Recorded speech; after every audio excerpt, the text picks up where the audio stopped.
ಜಾತಿ ಧರ್ಮ ಪ್ರದೇಶ ಭಾಷೆಯ ಭಾರತದ ಎಲ್ಲ ಜನತೆಯ ಭಾವೈಕ್ಯ ಮತ್ತು ಸೌಹಾರ್ದಕ್ಕಾಗಿ ಕಾರ್ಯನಿರ್ವಹಿಸುತ್ತೇನೆ ಎಂದು ನಾನು ಪ್ರತಿಜ್ಞೆ ಮಾಡುತ್ತೇನೆ.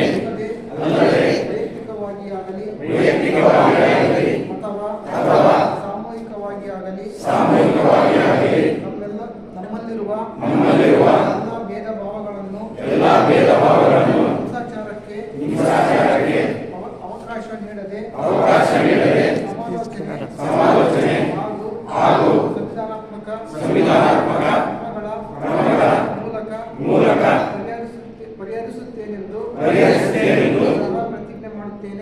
ಪ್ರತಿಜ್ಞೆ ಮಾಡುತ್ತೇನೆ.